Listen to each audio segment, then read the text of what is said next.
बिस्मिल्लाहिर्रहमानिर्रहीम। अल्हम्दुलिल्लाह, तलबा का प्रोग्राम इख्तिताम को पहुँचा। चूँकि हमारा ये इजलास दो उमूर पर मुश्तमिल है, एक तो दस्तार फ़ज़ीलत और दूसरा इफ्तिताह दारुल क़ज़ा। इस मुनासबत से मुस्लिम पर्सनल लॉ बोर्ड के इंतहाई अहम ज़िम्मेदार हज़रात हमारे दरमियान तशरीफ़ फरमा है। मैं काज़ी तबरेज़ आलम साहब, organiser Darul Qaza committee all India Muslim personal law board व फ़िक़्ह एकेडमी से गुजारिश करता हूँ कि 5 मिनट में अपनी बात रखें, वक्त की नज़ाकत को देखते हुए। बिस्मिल्लाहिर्रहमानिर्रहीम। नहमदु व नुसल्ली अला रसूलिल करीम, अम्मा बाद। मोहतरम हज़रात, उलमाए किराम, ये हमारे लिए और पूरे ख़ित्ते के लिए आज का दिन एक तारीख़ी दिन है कि आज यहाँ पे अल्लाह की शरीयत को अल्लाह की सरज़मीन पर अल्लाह के बंदों के बीच नाफिज करने के लिए एक इदारा दारुल क़ज़ा के नाम से कायम किया जा रहा है। और all India Muslim personal law board के सदर हज़रत मौलाना सैयद मोहम्मद राबे हसनी नदवी साहब दामद बरकातुहुम ने यहाँ के लिए काजी और नायब काजी का इंतखाब फरमाया है। ये हम सब के लिए ही बड़ी खुशी और मसर्रत की बात है। और ये all India Muslim personal law board की निगरानी में चलने वाला 78वां दारुल क़ज़ा होगा। और इस रियासत महाराष्ट्र का 36वां दारुल क़ज़ा। ये महाराष्ट्र में ऑलरेडी मुस्लिम पर्सनल लॉ बोर्ड की निगरानी में 35 दारुल क़ज़ा काम कर रहे हैं पहले से। मैं ज़्यादा लंबी गुफ्तगू करनी भी नहीं है, वक्त भी कम है। मैं सिर्फ़ 2-3 बातें करके अपनी बात ख़त्म कर रहा हूँ। और वो ये है कि दारुल क़ज़ा पर आम तौर से जो एतराज़ात होते हैं, उन एतराज़ात का जवाब। दारुल क़ज़ा पे जो उमूमी तौर पर एतराज़ होता है, 2-3 एतराज़ गैरों की तरफ से होता है। पहला एतराज़ कि ये एक मुतवाज़ी अदालत है, एक पैरेलल कोर्ट है और एक मुल्क में 2 अदालतें नहीं चल सकती। निज़ाम दारुल क़ज़ा चलाना, बसा औक़ात जो गैर हैं वो दावा करते हैं कि मुल्क से बगावत और अदालती निज़ाम पर एतमाद ना करने और यकीन ना करने की वजह से होता है। दूसरा एतराज़ उनकी तरफ से ये, बल्कि गलतफ़हमी इसको कहेंगे, ये गलतफ़हमी पैदा की जाती है कि दारुल क़ज़ाओं से औरतों के ख़िलाफ़ सिर्फ तलाक़ और हलाला का फ़ैसला होता है। ये औरतों के मुखालिफ काम करते हैं। और जो एतराज़ अपनों की तरफ से होता है, उसका एक जवाब मुफ्ती जाफ़र साहब दामद बरकातुहुम ने दे दिया कि बग़ैर क़ुव्वते नाफ़िज़ा के काज़ी कैसा। उसका जवाब उन्होंने अपने मकाले में पेश किया और बाद में भी हम सुनेंगे उनका जवाब। दूसरा सवाल अपनों की तरफ से, जो अवाम की तरफ से भी आता है कि दारुल क़ज़ा के फ़ैसलों को कानूनी हैसियत क्या हासिल होगी। और एक एतराज़ जो आम इंसान आके करेगा वो ये करता है कि हज़रत आज के ज़माने में पुलिस के डंडे से भी लोग नहीं मानते, तो काजी साहब का फ़ैसला बग़ैर लाठी के मानेगा कौन। सबसे पहली चीज़, पहला एतराज़ जो है, मैं उसको वाज़े कर दूं कि ये जो एतराज़ होता है कि निज़ाम क़ज़ा एक पैरेलल कोर्ट और मुतवाज़ी अदालत है और इस मुल्क के ख़िलाफ़ है, मैं ये कहता हूँ। और इसी को लेकर के 2005 में विश्वलोचन मदान नामी एक वकील ने सुप्रीम कोर्ट में मुकदमा दायर किया था, जिसका फ़ैसला 2014 में सुप्रीम कोर्ट की 2 जजों की बेंच ने सादिर फरमाया था। मैं ये कहता हूँ कि निज़ाम क़ज़ा जो है ये मुल्क की अदालतों का मुआविन नहीं, बल्कि इस मुल्क की ज़रूरत है, मुखालिफ नहीं। इस मुल्क की मुआविन भी नहीं, बल्कि ज़रूरत है इस मुल्क की इस वक्त। वो ज़रूरत कैसे है? इस वक्त पूरे मुल्क में 3.5 करोड़ केसेस पेंडिंग हैं पूरे मुल्क में। और अगर तहसील लेवल से अदालतों को जोड़ लिया जाए तो एक रिपोर्ट आ रही है कि तहसील लेवल से अगर आप जोड़ते हैं तो पूरे मुल्क में 5 करोड़ केसेस पेंडिंग हैं। उन मसाइल को हल करने के लिए खुद हमारे रिटायर्ड जजेस लॉ एक्सपर्ट ये कहते हैं कि अगर आज से कोई भी नया मामला दर्ज ना किया जाए, सिर्फ पुराने मामलों को मौजूदा सिस्टम से हल किया जाए, तो पेंडिंग केसेस को हल करने के लिए कम से कम 350 साल चाहिए। 350 साल, ये उनकी खुद की रिपोर्ट है जो सुप्रीम कोर्ट की, और सारे जजेस भी कहते हैं कि हाँ ये है। और जो ग्लोबल रेशियो होता है कि कितनी आबादी पे कितने जजेस होने चाहिए, जो अमेरिका में जितने जजेस, कितने आबादी के तनासुब से जो जजेस होते हैं, उस एतबार से 130 करोड़ आबादी के लिए इस मुल्क में जजेस की जो रिक्वायरमेंट है वो कम से कम 1.25 लाख जज होने चाहिए। और आपको हैरत होगी ये सुन करके कि इस मुल्क में जजेस की वैकेंसी ही 22,000 है। 1.25 लाख जजेस की रिक्वायरमेंट है, 22,000 जजेस की, पूरी जजेस की वैकेंसी ही 22,000 है पूरे मुल्क में, और उसमें से उमूमन 5,000 सीटें खाली रहती हैं, हमेशा कभी फुल नहीं होती हैं। अभी सुप्रीम कोर्ट भी 1 साल से कई सीटें खाली थी, अभी जल्दी ही 9-10 जजों की तकर्रुरी उन्होंने की है। तो ये सूरत हाल है मुल्क में अदालतों का। इस मुल्क के सबसे पुराने केस, अगर सबसे पुराना केस आप उठा के देखेंगे तो वो सबसे पुराना केस 1823 में कलकत्ता में दर्ज हुआ था, बंगाल में, यानी 200 साल हो गए, अभी पेंडिंग है, अभी मामला हल नहीं हुआ है। तो अदालतों में केसेस का प्रेशर इतना ज़्यादा है, बोझ इतना ज़्यादा है कि खुद एक चीफ जस्टिस गुजरे जो हमारे के.जी. बालाकृष्णन जी, वो कहते थे कि हमारा निज़ाम अदल जो है भ्रष्ट हो चुका है, ख़त्म हो चुका है। अब ऐसी सूरत हाल में बहैसियत मुस्लिम नहीं, बहैसियत एक शहरी के हमारा क्या फ़र्ज़ बनता है, क्योंकि जिस मुल्क में, जिस मुआशरे में इंसाफ ख़त्म हो जाए या इंसाफ देर से मिले, इंसाफ का देर से मिलना इंसाफ के ना मिलने के बराबर है, तो वो मुआशरा बर्बादी की तरफ जाता है। तो हमारा ये फ़र्ज़ ये बनता है, जो हमारे एक रिटायर चीफ जस्टिस जो सुप्रीम कोर्ट के चीफ जस्टिस गुजरे हैं, उनसे जब सवाल किया गया तो उन्होंने कहा कि पेंडिंग केसेस बढ़ने के बहुत सारे वजूहात हैं, लेकिन उसमें सबसे बड़ी वजह यह है कि हमारा ख़ानदानी निज़ाम दरहम बरहम हो चुका है। पहले हमारे ख़ानदानी निज़ाम जो था उसमें हमारे यहाँ बड़ों की बात सुनी जाती थी, ख़ानदान के बड़े के जो बड़ा होता था उसके फ़ैसले तस्लीम किए जाते थे। आज तो जब शौहर बीवी का झगड़ा होता है, ये मामला बाप को तब पता चलता है जब बहू मैके से जाके नोटिस भिजवाती है, यानी हर छोटा बड़ा मामला कोर्ट जाता है। इसलिए पेंडिंग केसेस बढ़ने की रफ्तार बहुत ज़्यादा हो रही है। तो जाहिर सी बात है, एक मुआशरे, एक शहरी होने के नाते हमारा फ़र्ज़ है कि हम उन मामलात को वहाँ तक पहुँचने से रोकें। उसका सबसे बेहतरीन तरीका यह है कि हम एक कम्युनिटी के लेवल पर, एक मुस्लिम कम्युनिटी के लेवल पर अगर अपने मसाइल को हल कर लेते हैं तो वो मसाइल जो कोर्ट में जाने से बचेंगे और कोर्ट का प्रेशर कम होगा। एक जगह पे यही, जैसे ही मैंने कहा, एक वकील साहब ने सवाल किया, सालाना कितने मामले हल करते हैं जिससे आप ये दावा कर रहे हैं कि बोझ कम होगा। तो जाहिर से ये एक बात है कि अभी मैं जयपुर से आया तो जयपुर में सालाना 50 मामले दर्ज होते हैं। कहने को तो ये 50 मामले हैं, लेकिन अगर हम देखें तो ये शौहर बीवी के मामलात अगर कोर्ट में जाते तो लड़की कम से कम 3 मुकदमा करती। सबसे पहले मेंटेनेंस का करती, दूसरा मारपीट का करती, और तीसरा मुकदमा वो तलाक का करती, और एक मुकदमा लड़का करता कि मुझे रुखसती का मुकदमा जा कर के वो करता। ये उस सूरत में जब उनका वकील कोई बहुत शरीफ और संजीदा हो, और अगर ज़्यादा बड़ा और ज़्यादा फीस वाला वकील होता तो 1-2 मुकदमे और लाद देगा वो। यानी हर 50 मुकदमा जो है, हर मामला कोर्ट में 4 मामला बनता, और आप सोचिए कि ये 50 मामले कोर्ट में कितने बनते, कम से कम 200 मामले बनते।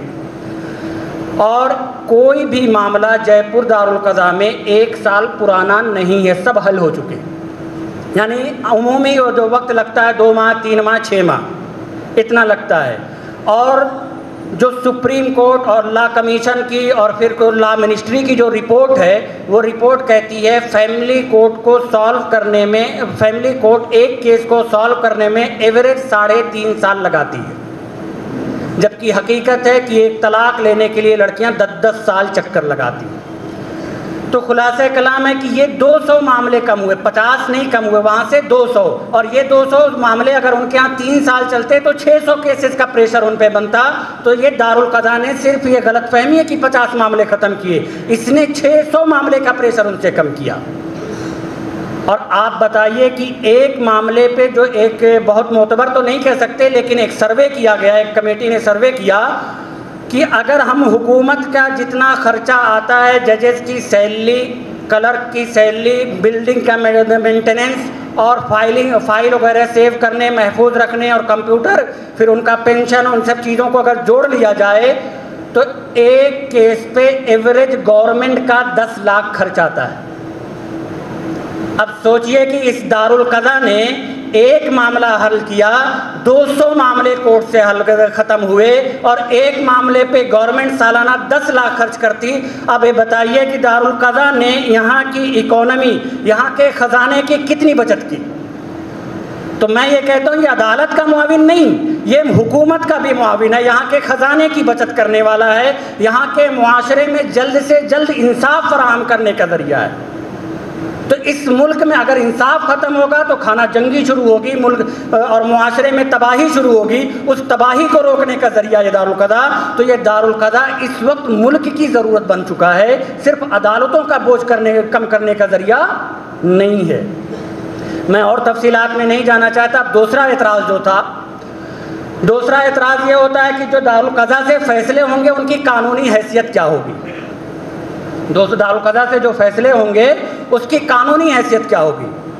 देखिए, दारुल क़ज़ा में जो मामलात आते हैं, मैं दारुल क़ज़ा कमेटी का ऑर्गेनाइज़र हूँ और तमाम दारुल क़ज़ाओं का जायज़ा लेता हूँ और वहाँ की रिपोर्ट सालाना और उनकी फ़ाइलें चेक करता हूँ। तो सबकी रिपोर्ट अल्हम्दुलिल्लाह मेरे पास रहती है। मैं ये कहता हूँ कि दारुल क़ज़ाओं में जितने मामले दर्ज होते हैं 90 से लेकर के 95% तक यहाँ फ़रीक़ैन आपसी रज़ामंदी से मामला हल करते हैं। यानी दोनों फ़रीक किसी न किसी बात पर, रुखसती पर, सुलह पर, तलाक़ पर, खुला पर, तफरीक पर, किसी न किसी चीज़ पर राज़ी हो जाते हैं। जिन दारुल क़ज़ाओं में सुलह का रेशियो कम होता है तो मौलाना अतीक साहब दामत बरकातहूम की हिदायत है कि उनकी इंक्वायरी बैठा दी जाती है, उनकी तरबियत कराई जाती है कि आप सुलह क्यों नहीं करा पा रहे। तो 90 से लेकर के 95% तक जो मसाइल हैं वो आपसी रज़ामंदी से हल हो जाते हैं। और जो मामलात आप फ़रीक़ैन की आपसी रज़ामंदी से हल हो जाएं वो इस इंडिया के मीडिएशन एंड कंसिलिएशन एक्ट और आर्बिट्रेशन एक्ट के तहत उनकी कानूनी हैसियत भी हासिल होगी, शरई हैसियत भी हासिल होगी। बल्कि Darul Qaza all India Muslim personal law board के लेटर पैड पर जारी खुलानामा को पासपोर्ट ऑफिस वगैरह वाले भी एक्सेप्ट करते हैं और उनकी लीगल हैसियत हासिल होती है। मसला वहाँ आता है जहाँ काजी साहब बयानात नोट करते हैं, फ़रीक़ैन किसी एक बात पर इत्तेफाक नहीं कर सके, फिर काजी साहब शरई फ़ैसला सुनाते हैं कि शरीयत की रोशनी में कौन सही है कौन गलत है, फ़स्ख़े निकाह करें या जो भी फ़ैसला सुनाएं। इस मामले को लेकर के सुप्रीम कोर्ट ने जो फ़ैसला 2014 में किया था, उस 2014 में साफ़ तौर पर सुप्रीम कोर्ट ने कहा कि इनके फ़ैसलों को कानूनी हैसियत हासिल नहीं है। अलबत्ता उसका मतलब ये नहीं कि दारुल क़ज़ा बेकार है या गैर कानूनी है, बल्कि ये दोस्ताना माहौल में मामलात को हल करने का एक बेहतरीन ज़रिया है। ये बाकायदा सुप्रीम कोर्ट ने अपने जजमेंट में लिखा है। तो उससे ये पता चलता है काजी साहब ने जो गवाहान और शवाहिद की बुनियाद पर फ़ैसला किया उसकी कानूनी हैसियत नहीं होगी। लेकिन आप अगर देखेंगे जब कोई फ़ैसला हमारा जाता है, अभी भी जयपुर हाई कोर्ट में 2 मामले फ़स्ख़े निकाह के चैलेंज किए गए। लड़की का निकाह काजी साहब ने डिज़ोल्व कर दिया था, फस कर दिया था। लड़के ने चैलेंज किया कि काजी साहब को इख्तियार नहीं है। हमारे तरफ से वकील साहब ने, सुप्रीम कोर्ट के वकील जनाब इमार शमशाद साहब ने जवाब तैयार करके भेजा। हाई कोर्ट ने लड़कियों को दूसरे निकाह करने की इजाज़त दे दी। जो काजी ने इजाज़त दी थी वो इजाज़त बरकरार रही। ये पिछले साल का मामला, अभी जो इसी साल हल हुआ है 2021 में, दोनों लड़कियों का दूसरा निकाह हो गया। उसकी वजह ये होती है कि जब कोई मामला कोर्ट में जाता है तो कोर्ट उसको 2 अंदाज में एग्ज़ामिन करती है। एक उसकी लीगलिटी यानी कानूनी हैसियत चेक करती है, दूसरे कोर्ट ये देखता है कि जो फ़ैसला हमारे सामने दारुल क़ज़ा का आया उसकी मॉरलिटी यानी मंतकियत और माकूलियत चेक करती है कि इसके अंदर जो फैसला काजी साहब ने सादिर किया है ये इसके अंदर मंतकियत और माकूलियत है या नहीं। और आप ये याद रखें कि कोर्ट में लीगलिटी से ज़्यादा माकूलियत और मंतकियत यानी मॉरलिटी की अहमियत होती है। कई सारे फैसले हैं, मैं मिसाल से अब उसको नहीं बताने जा रहा, टाइम कम है, कि उसकी अहमियत ज़्यादा होती है। इसलिए इमारत शरिया के 100 साल हो गए और मुस्लिम पर्सनल लॉ बोर्ड 1994 से दारुल क़ज़ा चला रहा है। कई सारे मामले हाई कोर्ट तक गए जिसमें काजी के फैसले को चैलेंज किया गया, लेकिन एक भी फैसला ऐसा नहीं आया कि हाई कोर्ट ने या किसी अदालत ने काजी के फैसले को पलट दिया हो, सब बाकी रखा है। आज तक ऐसा नहीं हुआ और हमें अल्लाह की ज़ात से उम्मीद है कि आइंदा भी इंशाअल्लाह नहीं होगा।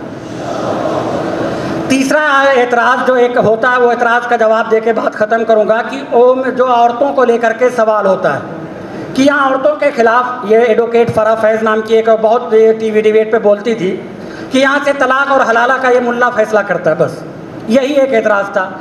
लेकिन हकीकत ये बताऊँ, दारुल क़ज़ा में ज़्यादातर यहाँ से फ़ायदा उठाने वाले जो औरत हैं वो औरतें ही होती हैं। दारुल क़ज़ा में पहला फ़रीक़े अव्वल दरख्वास्त देने वाले 98% औरतें होती हैं, 98% औरतें होती हैं, क्योंकि मर्द यहाँ सिर्फ 3 चीज़ों के लिए दरख्वास्त दे सकता है।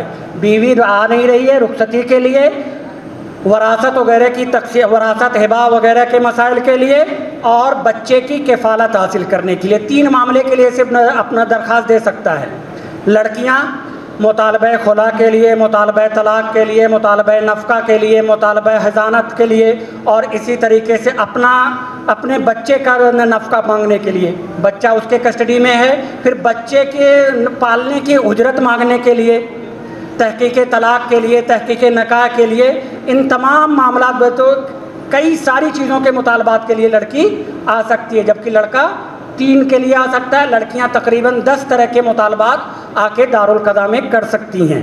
तो ज़्यादातर क्या हुआ, लड़कियों के मामलात यहाँ ज़्यादा आते हैं, लड़के 2% आते हैं, लड़कियाँ 98% आती हैं। तो ये दारुल क़ज़ा लड़कियों चूँकि मज़लूम हैं तो उनकी दादरसी, उनके हक़ दिलाने के लिए काम करता है। ये दारुल क़ज़ा औरतों के ख़िलाफ़ नहीं बल्कि वोमेन एम्पावरमेंट, औरतों को बाइख्तियार, औरतों को उनका हक़ दिलाने का काम करता है। और आखिरी बात जो थी कि हज़रत जब पुलिस के डंडे से कोई नहीं मानता तो काजी साहब का फ़ैसला कौन मानेगा? काजी साहब ने लाजिम कर दिया, हम नहीं मानते, तो उसका जवाब मुझे देने की ज़रूरत नहीं है। सुप्रीम कोर्ट का जो 2014 का फ़ैसला है वो आप लोग निकाल के पढ़ सकते हैं। उसमें सुप्रीम कोर्ट ने कहा था कि ये मुतवाज़ी अदालत नहीं है, ये पैरेलल कोर्ट नहीं है। उसकी वजह उसने बताई क्योंकि इनके यहाँ फ़ैसलों को मनवाने के लिए पुलिस नहीं होती, बल्कि इनका फ़ैसला वो मानता है जो अल्लाह पर यकीन रखता है, जो अल्लाह पर यकीन रखता है। लिहाजा जो अल्लाह पर यकीन रखेगा, जो रसूल पर ईमान लाता होगा, वो दारुल क़ज़ा के फ़ैसले को मानेगा। इसलिए ये जो एतराज़ात होते हैं ये बेबुनियाद हैं। दारुल क़ज़ा इस मुल्क की ज़रूरत है। दारुल क़ज़ा इस मुल्क में, इस मुआशरे में अमन व चैन और इंसाफ फराहम करने का सबसे बेहतरीन ज़रिया है। दारुल क़ज़ा औरतों को जो है हक़ दिलाने का सबसे बेहतरीन और सबसे सस्ता, सबसे आसान तरीका है।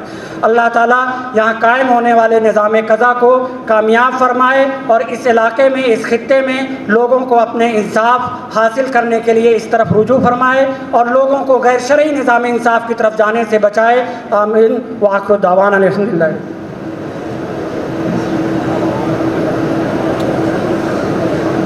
जज़ाकुमुल्लाहु खैरा फिद दारैन। दारुल क़ज़ा के सिलसिले में इंतहाई कीमती बातें मौलाना तबरेज़ आलम साहब ने हमारे सामने पेश की। अल्लाह आपको जज़ाए खैर अता फ़रमाए।